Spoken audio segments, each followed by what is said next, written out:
संक्षेप इतिहास गुरुद्वारा बड़ू साहिब। संत अतर सिंह जी महाराज ने अपने अनन्य सेवक संत Teja Singh ji MA LLB PhD Harvard को फरमाया कि हिमालय पर्वत की महान रियासत में पुरातन ऋषियों मुनियों के जप तप वाला और गुरु गोविंद सिंह जी महाराज की चरण छो प्राप्त खालसे का एक गुप्त तमोस्थान है। उसे प्रकट करके वहाँ ब्रह्मा विद्या का केंद्र बनाए, जहाँ से बच्चे बच्चियाँ अपना जीवन गुरुमति में ढाल बन करके सारे संसार में श्री गुरु नानक साहिब जी महाराज के सच का प्रचार करें।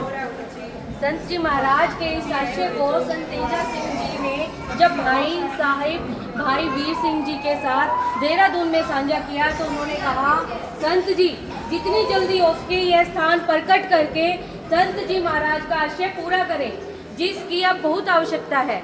संत तेजा सिंह जी ने इस स्थान को प्रकट करके गुरु नानक देव जी के सच के शब्द को प्रसारने वाला और पुरातन टेक्सला तथा नालंदा यूनिवर्सिटियों से भी ऊंचे उसूलों वाला केंद्र बनाने का फैसला किया।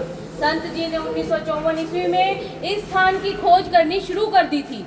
सेवकों ने सोलन शिमला सड़क पर कई अच्छी जगह बताई, पर संत जी फरमाते कि भाई यहाँ कलयुग है और वह जगह और आगे पहाड़ों में है, उसको ढूंढो।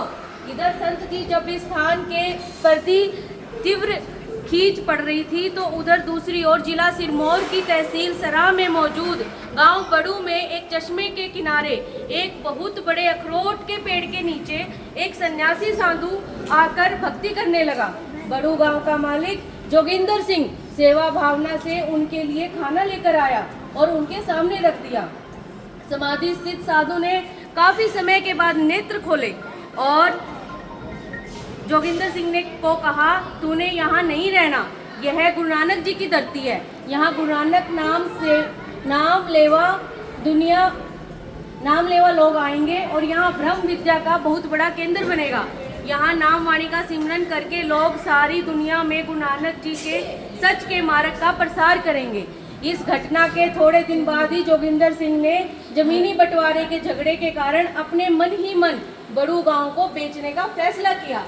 संत जी महाराज जो उस समय चूना साहिब में गुरुद्वारे की सेवा करवा रहे थे को इस गांव के बिकने की इलाही अनुभव हुआ और उन्होंने बाबा इकबाल सिंह जी को, जो उस समय हिमाचल प्रदेश में नौकरी कर रहे थे, एक सेवक के हाथ पत्र लिखकर भेजा कि जाओ देखो सरा तहसील में एक गांव बड़ू बिक रहा है, कहीं यह वही तपोस्थान तो नहीं जिसकी हम खोज कर रहे हैं, इसकी रिपोर्ट हमें भेजें। बाबा इकबाल सिंह जी सरा से 45 किलोमीटर पैदल चलकर बड़ू गांव में पहुंचे और संत जी की ओर से बताई गई सभी निशानियां यहां देखकर बड़े प्रसन्न हुए कि यह ही गुप्त तपोस्थान है जिसकी खोज संत जी करवा रहे थे।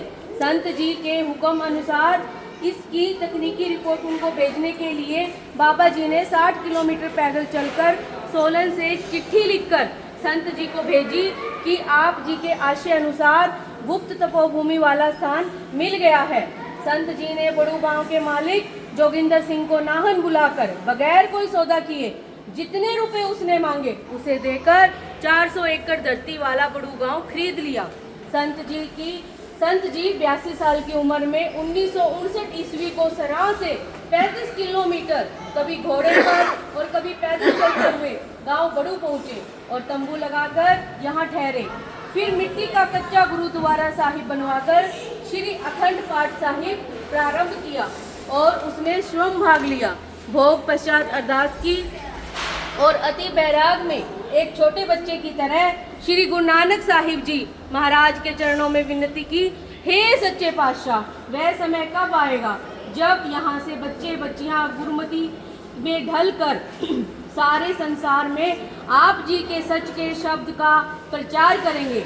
अरदास पश्चात आप जी ने संगत को फरमाया, यह स्थान कलयुग में ब्रह्मा विद्या का बड़ा भारी केंद्र होगा और बरगद के बीज की तरह सारे संसार में फैलेगा और यहाँ से बच्चे बच्चियाँ नाम वाणी में ढलकर सारे संसार में गुरु नानक देव जी के सच के शब्द का उपदेश दृढ़ करवा कर सदैवी विश्व शांति स्थापित करेंगे। इस स्थान पर वह सभी खींचे हुए चले आएंगे जिनकी पिछले जन्म की नाम वाणी की कमाई और हृदय में परमात्मा को मिलने की इच्छा होगी। आज भी इस स्थान पर ऋषि मुनियों का सतयुग का माहौल है, क्योंकि इस स्थान पर रहने वाले सभी बच्चे बच्चियां और संगत अमृत वेला संभालती है और सारा दिन नाम वाणी सिमरन का निष्काम प्रवाह चलता रहता है।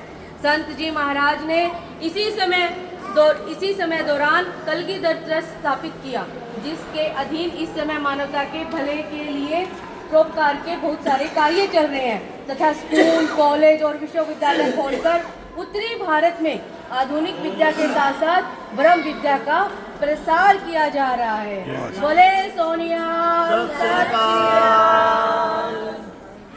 वाहिगुरु जी का खालसा वाहिगुरु जी की फतेह। यहाँ जो तेजा सिंह जी महाराज थे, उनका ये इन्होंने यहाँ तपस्या की, ये सारी चीज़ें दिखा दीजिए नरेंद्र जी।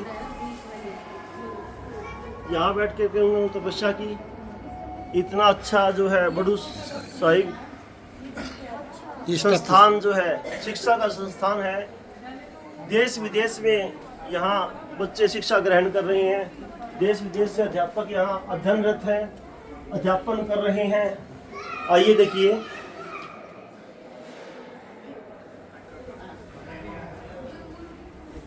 ये जो है तेजा सिंह जी महाराज की घड़ी है, चश्मा है, कंघी है, पेन है, कड़ा है, कृपाण है, जो वो यूज करते थे दैनिक दिनचर्या में। आइए देखिए, यहाँ पे रह के इन्होंने तपस्या की, जो आज इतना अच्छा इन्होंने बड़ू साहिब। ये अखरोट का पेड़ है जहाँ पर महाराज तेजा सिंह जी ने आकर जिसके नीचे तपस्या की थी। ये अभी तक भी काफ़ी हरा भरा था, लेकिन अभी कुछ समय पहले ये गिर गया था, तो अब इसको प्रिजर्व कर रहे हैं एक निशानी के तौर पे कि आने वाली पीढ़ियाँ इसको देखें और यहाँ की जो पॉजिटिव वाइब्रेशन है उसको महसूस करें। धन्यवाद। Thank you. चलिए अभी तक। और ये है यूनिवर्सिटी बरू साहिब, हिमाचल में स्थित है, अकाल एकेडमी की तरफ से। ये देखिए, ये बाहर का पूरा व्यू है, ये नाम देख सकते हो। और ये यहाँ पे पूरी डेकोरेशन की हुई है और ये यहाँ का बाहर का है ये। और पूरी यूनिवर्सिटीज़ में साइंस की और सभी क्लासेस लगती है। और ये हमने एंट्री करी थी और ये सारा बाहर का व्यू है, यहीं से ही अंदर जाना होता है। अभी हम सारी यूनिवर्सिटी घूम के आ चुके हैं और धीरे धीरे सभी बाहर आ रहे हैं। ये देखिए, यहाँ पे पूरे पौधों से बहुत अच्छी डेकोरेशन है।